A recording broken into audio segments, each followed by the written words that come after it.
Les mots d'amour. Ti amo. Et toi, c'est quoi tes langages d'amour? J'ai tellement d'amour pour toi et pour tous les gens auxquels je tiens. Bien sûr que j'ai assez confiance en toi pour te confier mon chat. J'aime beaucoup trop me perdre dans tes yeux. Je t'aime tout autant que j'aime le Tu veux un faire. câlin? Je t'aime très très fort. J'aime t'écouter parler des choses que tu aimes parce que si ça fait partie de toi, c'est important pour moi. Parce qu'en ce moment, le monde est ravagé par la haine et la désolation parce que celles et ceux qui aiment, qui ont aimé et qui aimeront dans la forme qu'ils et elles auront décidé d'aimer, laissent une trace. Parlez-moi d'amour, un podcast réalisé par Nausicaa Gloris avec l'aide précieuse de Westrack Radio. Bonjour, je m'appelle Alice. Je pense que j'ai commencé à aimer le jour où j'ai arrêté de courir. D'habitude, j'avais une sorte de procédure habituelle, faire le tour d'une obsession jusqu'à épuisement, des images, en revenir et partir. Mais certaines de mes rencontres ont résisté à tout ça. J'ai des profondes amitiés, des gens qui me touchent profondément, mais dont je me suis un peu interdit de tomber amoureuse. Mon copain actuel, lui, il a échappé à toutes ces ruses antérieures. Et il est arrivé à un moment de ma vie où je pensais que j'étais brûlée. Un peu comme quand on a pris une drogue et que cette dernière nous a déclenché quelque chose, une maladie ou autre, et que maintenant, il fallait vivre avec. Je me disais notamment depuis Ilan, je me suis cramée, c'est fini, j'ai cramé mon cœur, comme on peut se cramer le cerveau. Personne ne m'avait prévenu de ça, c'est arrivé comme ça. Et j'avais vraiment l'impression, je me suis dit, j'ai fait tomber mon cœur. Tout mon monde tournait autour de lui, je vivais dans ses pas, dans l'image que je m'étais construite de lui. J'avais vraiment l'impression de voir ce qu'il pouvait être et devenir s'il arrivait à chasser toutes ses limites, tout ce qui l'entourait de négatif, toutes ses addictions, tous ses démons intérieurs. Mais c'est jamais arrivé. Et je me suis retrouvée dans des situations de profonde détresse, des situations flottantes où je pensais que je n'étais pas assez. Ce qui a mis un terme à toute cette obsession, c'est cette passion qui m'a dévorée. Ça a été le moment quand il est littéralement parti de la France pour aller en Corée du Sud. J'ai mis des semaines à me remettre de ce départ et apparemment même des années, que apparemment j'en parle encore aujourd'hui. J'ai compris bien longtemps après que c'était pas de l'amour et qu'on pouvait pas aimer quelqu'un qui en réalité se détestait lui-même. C'était impossible et j'avais cette ambition folle de vouloir réaliser cet impossible. À partir de ce moment-là, de fait, je ne pouvais plus que croire aux désirs et aux passions un peu éphémères, celles qui nous font sentir un peu vivants une nuit sur deux. Alors je courais dans les regards, dans les rencontres, dans les étreintes. J'ai longtemps associé le désir à une forme d'amour. Je refusais en réalité de faire la différence. J'étais dans un déni complet, assumé et qui était somme toute sympathique. Et je faisais comme si j'étais immunisée à peu près de tout. Et comment tu t'es rendu compte que c'était pas de l'amour justement ? Je m'en suis rendu compte quand il est parti. En fait, la plupart de mes relations étaient pensées sur le modèle de l'obsession. J'étais obsédée par une personne. Chaque moindre geste, moindre parole, c'était une obsession. Ça devait tourner forcément à la passion. Je dis, c'est pas de l'amour parce que actuellement, je suis avec quelqu'un dans une relation où je me sens bien et on est sur un pied d'égalité où je place pas cette personne 1000 lieues au-dessus de moi. Je me dis en fait, c'est une forme d'égalité, l'amour, une forme de réciprocité que dans la plupart de mes relations, je m'autorisais pas parce que peut-être que j'avais pas assez confiance en moi à mettre. Est-ce que ça veut dire qu'aujourd'hui, avec ton amoureux du moment, c'est pas de la passion obsessionnelle, c'est de la passion, enfin beaucoup moins. D'ailleurs, est-ce que c'est de la passion ? Non, très sincèrement, on a une relation. Vraiment, je suis vraiment amoureuse de lui, mais c'est pas de la passion. Je pourrais pas décrire ça comme une passion. Au tout début, quand je l'ai rencontré dans un bar. Comme d'habitude, je vois ce mec, je me dis, waouh, j'ai trop envie de lui, il est trop beau. On rentre chez lui, voilà, le week-end se déroule. Et là, je me dis, waouh, il s'est passé quelque chose, c'est pas comme d'habitude. D'habitude, bon, voilà, je rencontrais quelqu'un, le lendemain, je rentrais chez moi et c'était cool. Mais là, avec lui, il s'était passé autre chose. Il y a eu comme un déclic et voilà, c'était différent. Et ça a relancé une forme de machine, ça a relancé tout l'organisme. Est-ce que tu penses que t'as été éduquée à plaire aux hommes et à faire en sorte que les hommes soient une passion et une obsession ?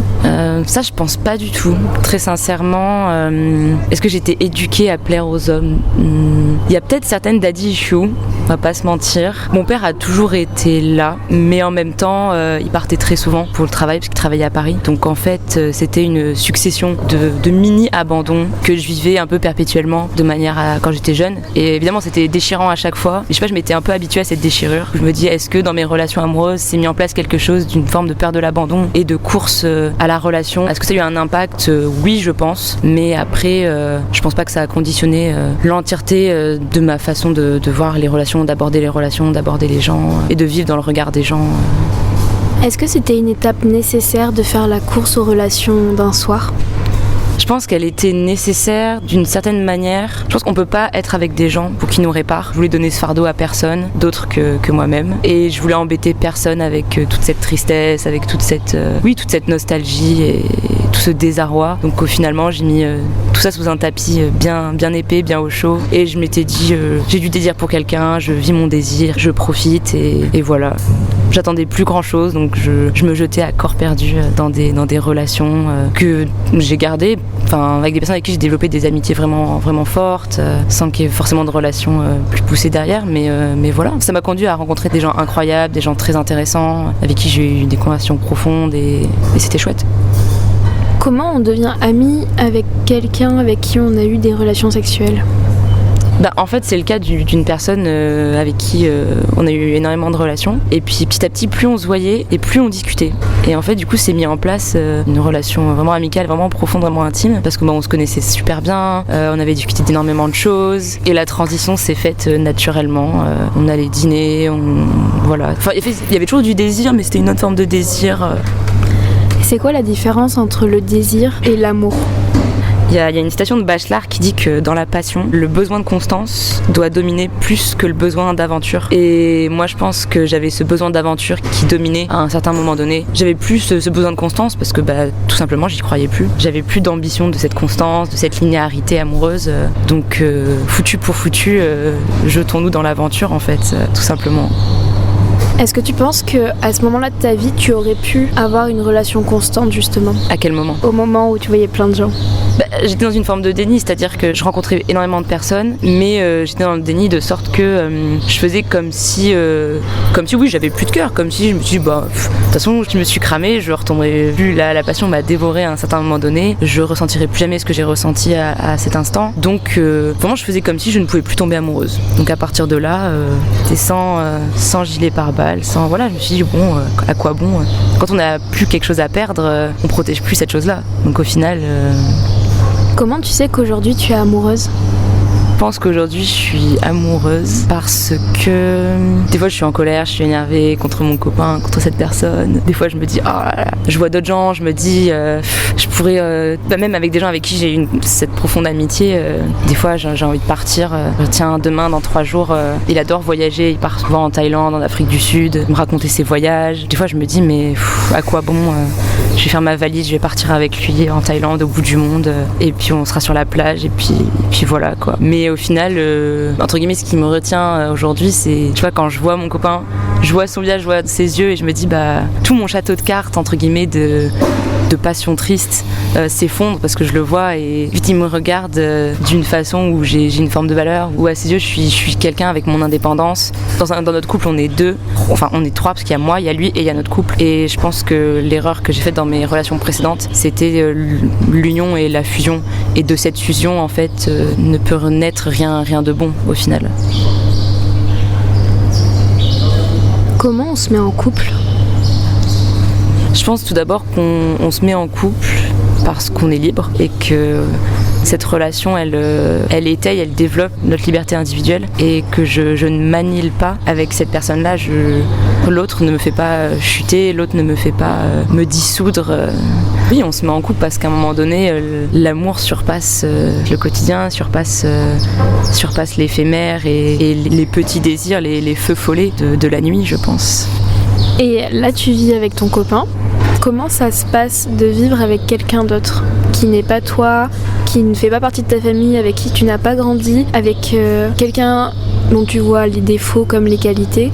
Comment ça se passe au quotidien? Alors avant d'emménager, c'est vrai que j'avais très peur parce que déjà moi j'adore vivre seule. La colocation, ça n'a jamais été quelque chose qui m'a attirée. J'ai vraiment besoin de mon indépendance, de ma solitude. Vraiment, c'est pour mon équilibre personnel, c'est hyper important. Et j'avais peur de perdre un petit bout de mon identité, un petit bout de mon monde. Mais je me suis dit non, allez, allons-y. En vivant à Paris, on se voyait, lui il travaillait, moi aussi, on se voyait quasiment jamais, c'était très compliqué, et on s'est dit en fait habiter ensemble c'est la seule solution pour qu'on puisse se réunir à un moment donné et se voir de manière beaucoup plus fréquente. Au début ça fait bizarre. Le premier matin on s'est réveillé, dans une chambre pleine de cartons. Et lui comme moi, on s'est regardé et on s'est dit mais qu'est-ce qu'on a fait ? Là c'est fini, c'est bon, on a un appartement, on a un loyer à payer ensemble. Là on est rentré dans autre chose. Et non, finalement c'est très très chouette parce que j'ai toujours mon indépendance. Lui il est très indépendant aussi. On a tous les deux notre vie à chacun et notre vie commune. Et je pense que c'est hyper important. On a eu une période un peu compliquée parce que justement on se voyait quasiment plus, même en vivant ensemble. Que ce soit les week-ends, on s'est retrouvés à un moment donné, on partageait plus rien et ça a été vraiment vraiment dur. Là moi je me suis dit c'est compliqué, mais au final on a énormément discuté, on a énormément communiqué. Il y avait certaines choses qui me manquaient chez lui, par exemple comme l'empathie, la compassion, le fait d'être là. Je dis rarement quand ça va mal, je dis voire jamais quand ça va mal, quand je suis triste, quand je me sens pas bien, et quand je le dis c'est que vraiment j'ai atteint un point de non-retour et que faut venir me chercher que j'y arriverai pas toute seule. Et il y a eu un moment où je l'ai exprimé clairement et il n'a pas répondu présent, et du coup ça a vraiment été très dur, mais de ça on est ressorti autre chose. Il a eu une éducation qui fait que lui il savait pas comment faire, il était face à une impossibilité, et je lui ai dit oui mais justement par amour je pense que tu peux te dépasser, et si tu n'y arrives pas, c'est juste peut-être qu'on n'est pas compatible, et c'est pas grave. Il n'y a pas de fatalité dans ça. Et au final, je lui ai laissé du temps et il s'est vraiment remis en question, et je pense que ça a tout changé. Comment ça se passe lorsqu'il y a des crises et où on peut apercevoir une possibilité de rupture ? À un moment donné, j'ai aperçu vraiment une possibilité de rupture. Je me suis dit là Alice, t'es pas heureuse. Sauf que si t'es avec quelqu'un, c'est pour être heureux, techniquement. Je me suis dit non, j'étais plus heureuse dans mon petit appartement dans le 8e. Et à ce moment-là, je me suis dit waouh, il y a un petit souci. Et je lui ai dit, je lui ai dit très clairement, là je suis pas heureuse. Donc soit on fait quelque chose, soit vraiment moi je m'en vais. Tout simplement. Je pense qu'à l'heure actuelle, maintenant, je conçois la rupture comme quelque chose de sain, parce que mes ruptures précédentes m'ont vraiment fait grandir, m'ont vraiment rendu meilleure et je pense plus mature sentimentalement. Donc maintenant, je me dis, ça sera un moment dur à passer, mais de ce moment dur, va en sortir quelque chose de bien, et c'est ok. Est-ce que vous avez des projets communs dans le couple ? Moi, j'ai très très envie de m'engager plus dans cette relation, un engagement vraiment devant Dieu, parce que pour moi c'est le seul engagement qui fait office d'engagement suprême. Et c'est vrai que lui, il n'a pas du tout cette conception des choses-là. Enfin, en fait, pour lui, ça n'a pas d'écho, parce qu'il n'a pas la foi, il n'a pas du tout cette sensibilité-là à la religion. Donc c'est vrai que pour moi, je me dis bon. Pour le coup, avoir la foi, c'est quelque chose de très personnel. Tu le cultives intérieurement, donc tu peux pas dire à quelqu'un et la foi, c'est impossible, c'est pas logique. Donc, est-ce qu'on a des projets pour le futur ? Je pense qu'on fait un peu au jour le jour, et si on est bien ensemble, on se projette ensemble, et on est bien, voilà. Est-ce que le fait que tu sois croyante et lui non peut poser des problèmes de communication ou parfois une incompréhension de sa part ? Je pense qu'il a une forme de spiritualité quand même. Il renie pas toute idée de religion, toute idée d'institution, quelle qu'elle soit. Mais je pense que oui, c'est vrai que c'est un point de divergence. Mais d'un autre côté, il est hyper curieux, il a vraiment envie d'apprendre des choses. Donc je me dis peut-être que sur le long terme, il aura envie, par amour toujours, de se lancer plus dans cette voie-là, ou qui comprennent que pour moi c'est important. Ah si, par exemple, lui il avait cette idée que si lui il se mariait à l'église, pour lui il se sentait hypocrite, il se sentait vraiment pas à sa place, que pour lui c'était pas légitime par rapport aux gens qui croyaient vraiment et qui trouvaient pas sa place ici. Je pense qu'encore une fois, par amour justement, tu devrais comprendre l'autre, tu devrais comprendre que pour l'autre c'est important, et à partir de là tu dis oui, par amour je dépasse mes préjugés, et voilà. Tu penses qu'on peut se convertir par amour ? Non, je pense qu'il faut pas se convertir par amour, justement, c'est absolument pas, non, la conversion c'est trop intime, ça doit partir de soi déjà, ça doit partir de ton intérieur, ça peut pas partir de l'extérieur, sinon autant rentrer dans une secte au final avec un gourou. Non, c'est trop personnel. Je lui demanderai jamais de se convertir ni quoi que ce soit, j'ai pas d'intérêt à ça, et ça serait contre-productif même. Après ça cultive aussi son individualité, le fait que moi j'ai la foi, je crois, lui il est moins dans cette vision-là des choses, et c'est ok. Est-ce que Dieu est amour ? Bien évidemment, Dieu est amour. Disons donc je pense que cette personne-là, avec qui je suis actuellement, je pense qu'elle en a pas conscience, qu'elle le sait pas parce que bon, je lui ai pas dit, mais fondamentalement elle a réparé énormément de choses en moi que je pensais irréparables. Et pour ça, il n'y aura jamais autant de merci.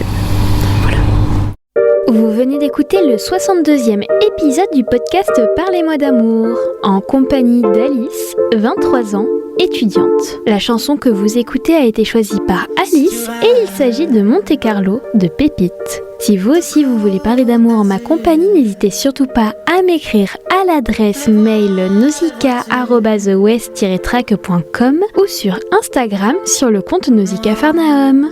Parlez-moi d'amour, un podcast réalisé par Nausicaa Gloris. Je crois, j'étais triste.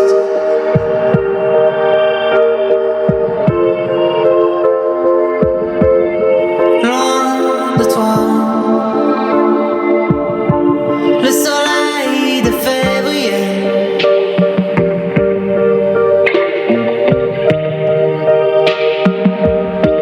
allumait les rochers.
Et dans les hauteurs